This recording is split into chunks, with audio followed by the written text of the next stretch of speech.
Hey sports fans, this week we've got love, labyrinth, cholera, and a little black boy playing Bob Dylan. And some musical enlightenment, brain-stumping trivia, and fashion! I can't wait. All this and everything we forgot tonight on Sneak Peek, entertainment the way you want it.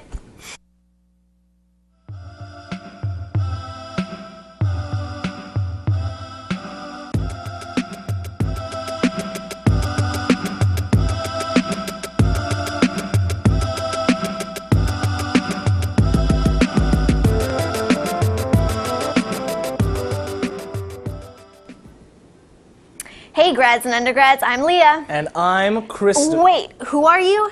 I'm Chris. I'm hosting tonight.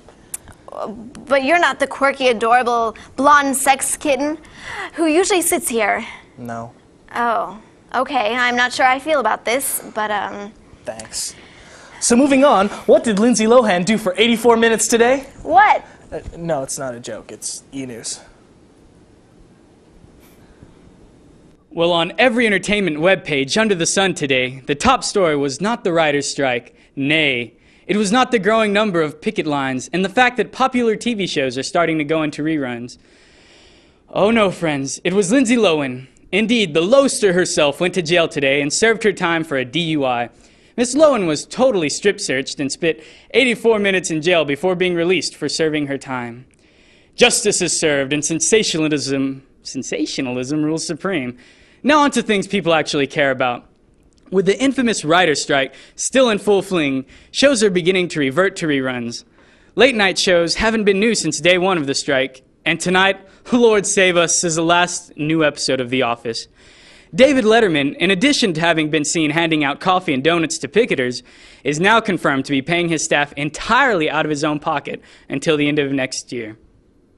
Hopefully he won't have to sell the Maserati, even though that's Jay Leno. In film news, Marcus Nispel is being contracted to direct possibly the greatest trip to Crystal Lake. Yes, that's right, Michael Bay's remake of Friday the 13th. Speaking of 80s horrors, Spielberg's masterpiece, that is, The Poltergeist, is being remade by MGM Studios. The 80s may be making a comeback, but let's pray that Mom Jeans and Crisscross don't make a comeback as well. But then again, nah, back to you, Beauty and the Beast.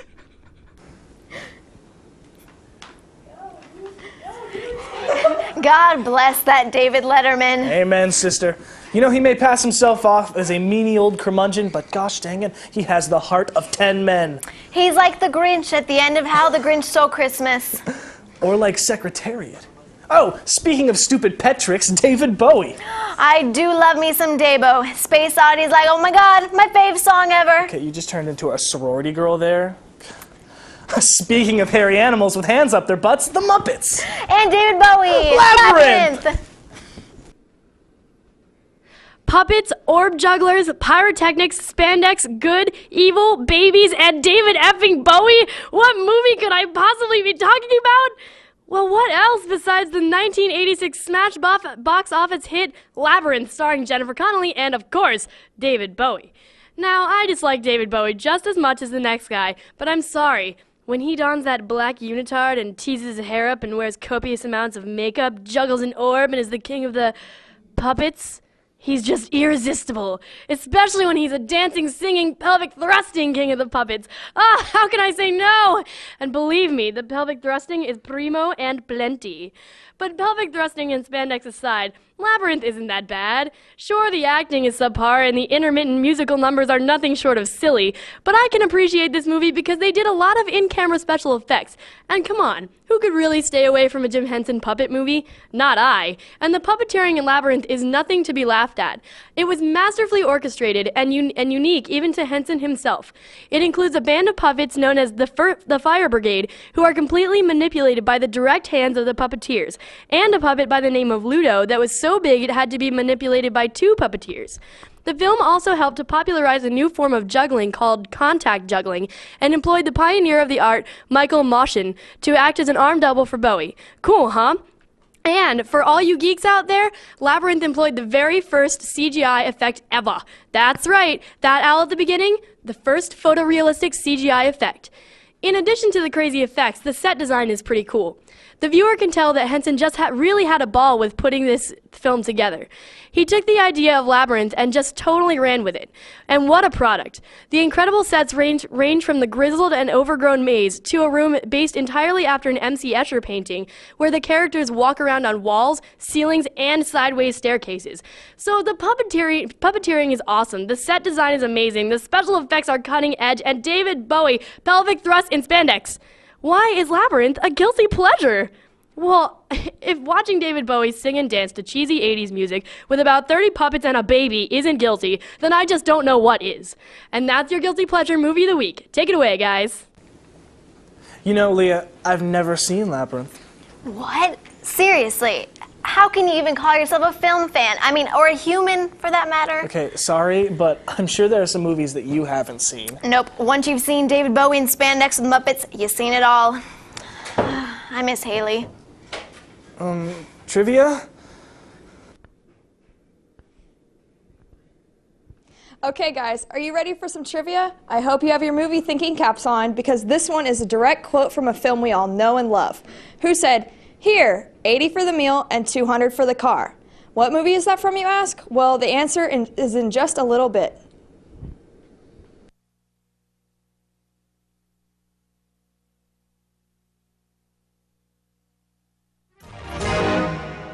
Hope you got this right. The quote was, "Here's 80 for the meal and 200 for the car." Well, you were correct if you said it was Neil Patrick Harris in the movie Harold and Kumar Go to White Castle. I think Love Stains probably cost more than $200, but hey, that's just me. Did you know that Neil Patrick Harris is a Broadway star? Yeah, wasn't he in Spam-A-Lot? No. Are you sure? He played Sir Robin and sung and danced and everything? No, that's David Hyde Pierce. How can you confuse Doogie Howser, MD, with Niles Crane? All early to mid-90s television stars are kind of the same to me. That's funny, because all romantic period dramas are the same to me. Well, so here's a little something on Love in the Time of Cholera.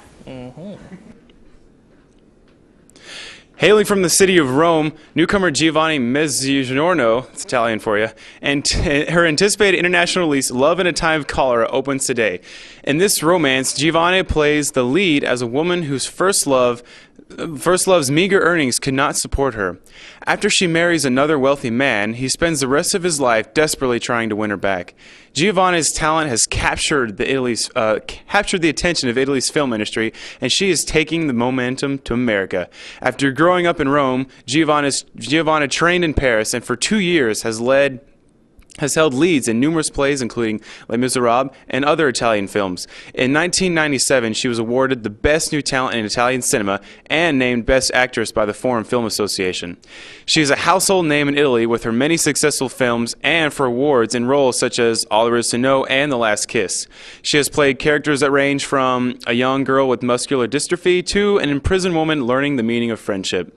In her role in Love in a Time of Cholera, Giovanni stars with Benjamin Bratt and Javier Bardem. Though Giovanni is a star in Italy with the highest awards to prove it, Love in Cholera is sure to please audiences with her fresh new face and incredible new talent. Have you seen the trailer for Love in the Time of Cholera? Yes, and it looks so beautiful and romantic and beyond words. Wow, I thought it kind of looked like The Notebook with Spanish accents. Yeah, I hated The Notebook. I retract all previous comments. Good, because we're moving from sweaty naked people to sweaty clothed people. Ooh, fashion! You're doing it again. Sorry.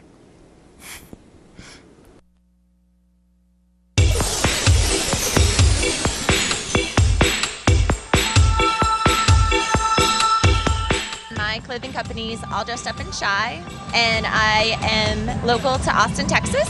And I'm participating in the runway show also tonight.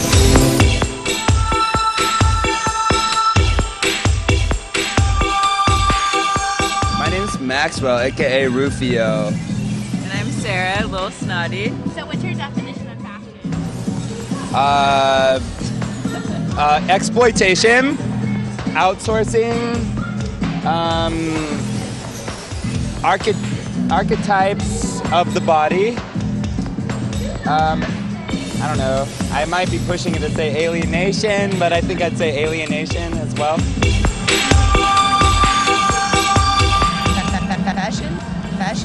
Fashion. Courage. Your gut, going with your gut, feeling good, walking around like Mick Jagger. You know, feeling like that good, like you can strut it out. Trusting the designer's taste, thinking that they're cool and being proud to walk around in their creations.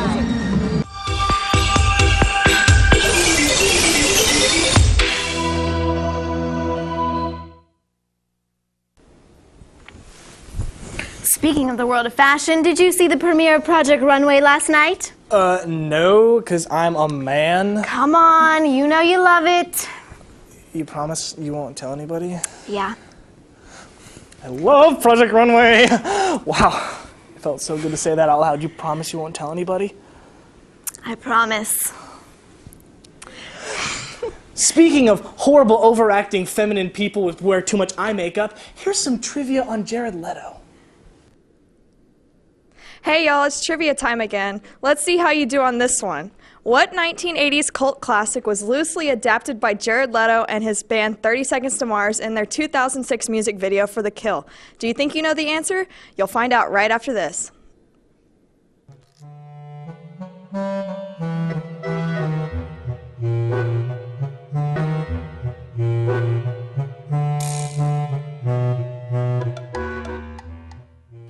So, do you think you got the answer? Well, if you said The Shining, you're right. The band took several familiar scenes from the movie and created an alternate reality for themselves in their hit video, including the typewriter, the mysterious bartender, and the infamous bear costume scene.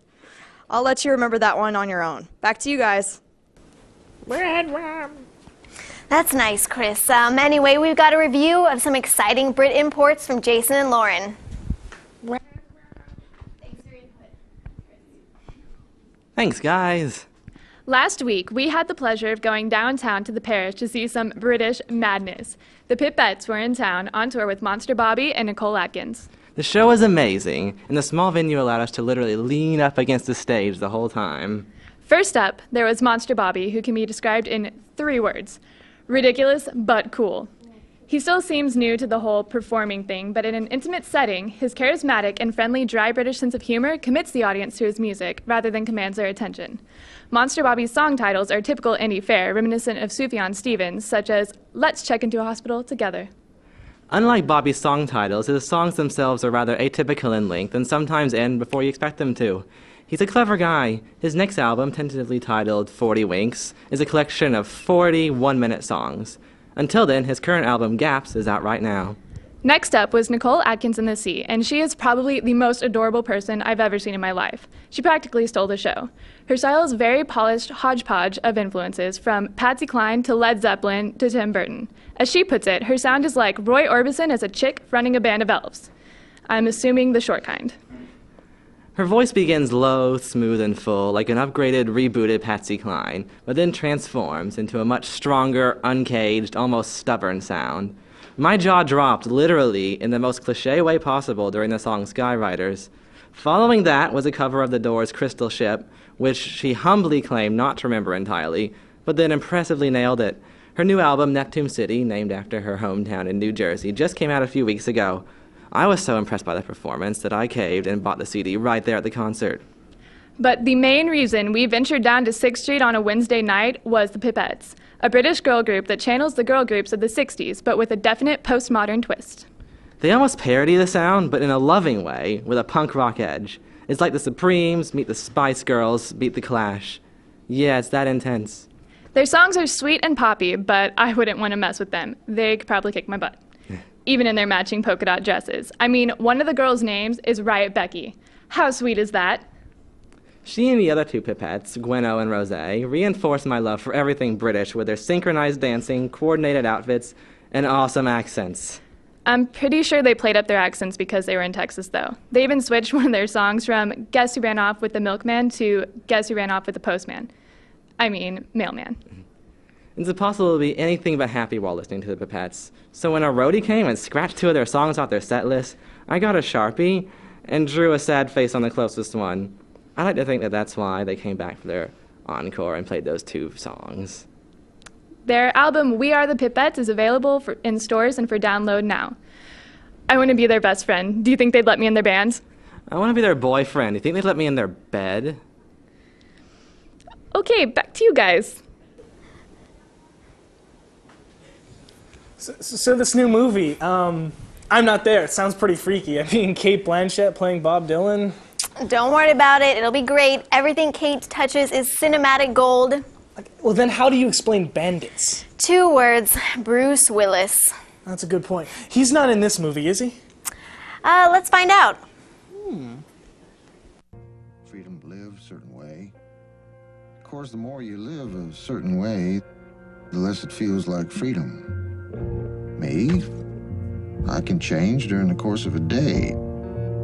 I wake and I'm one person, and when I go to sleep, I know for certain I'm somebody else.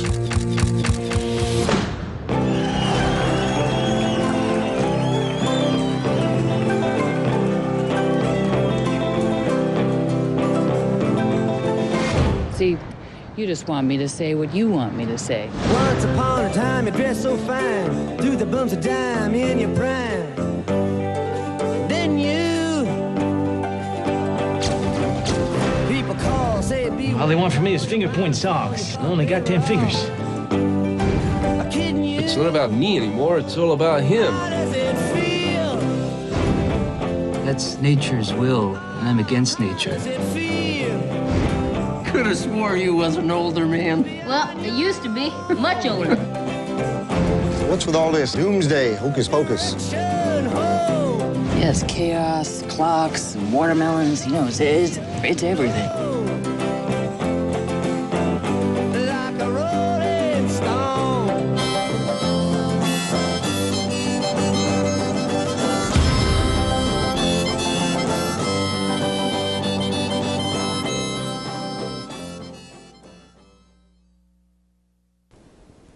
So that's our show this week, and to show our solidarity, we've both decided to forego our salaries this week in honor of the striking writers. Wait, you're getting paid? See you next time for more tomfoolery on Sneak Peek. Entertainment the way you want it.